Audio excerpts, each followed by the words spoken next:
10th class. Question ये है, हमारे पास एक फूड चेन दे रही है, देखो ग्रास को ग्रास हॉपर खाता है, ग्रास हॉपर को फ्रॉग खाता है, फ्रॉग को स्नेक, और स्नेक को पिकॉक खाता है, और लास्ट जो हमारे पास लेवल है यानी पिकॉक है, वहां पे आपको 2 जूल एनर्जी अवेलेबल है।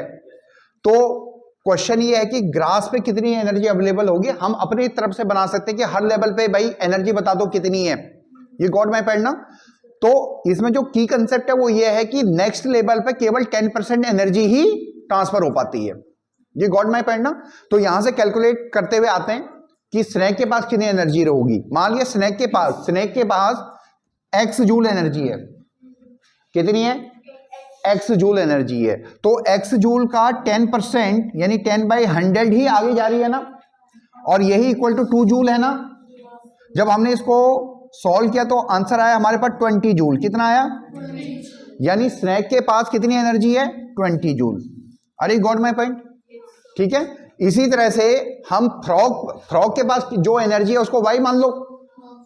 मान लिया फ्रॉग के पास जो एनर्जी है वो है y, तो y का जो 10% है वही स्नेक के पास जा रही है ना।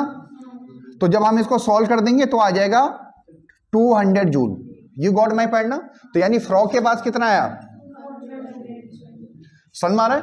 अब ग्रास हॉपर के पास जितनी एनर्जी है उसी का 10% आगे जा रहा है। मान लिए ग्रास हॉपर के पास जेड है, तो जेड का 10% ही आगे जा रहा है, यानी 200 जूल जो होगा, ठीक है। यानी कितना आ जाएगा? जेड की वैल्यू आएगी 2000 जूल। कितनी आ जाएगी?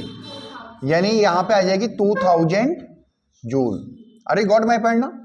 अब ग्रास के पास यानी जो एनर्जी उसके पास है, घास के पास जो एनर्जी उन्होंने सूर्य भगवान से ली है, ठीक है, तो उसको हम m मान लो।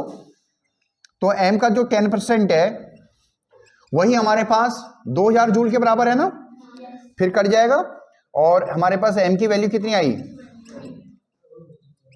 20,000 जूल।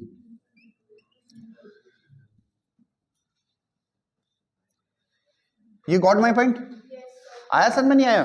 ठीक है। तो अगर हमें और भी लेवल दिए हों तो हम उसको बहुत आसानी से निकाल सकते हैं। गॉट माय पॉइंट ना। और क्वेश्चन साइमल्टेनियसली कई बार ऐसा भी बनता है कि ज्यादा टॉपिकल लेवल क्यों नहीं होते हैं, क्योंकि हर बार एनर्जी आपकी 90% तो वेस्ट हो जाती है, 10% ये नेक्स्ट उसमें चली जाती है, इसलिए ज्यादा टॉपिकल लेवल भी पॉसिबल नहीं है। I think clear.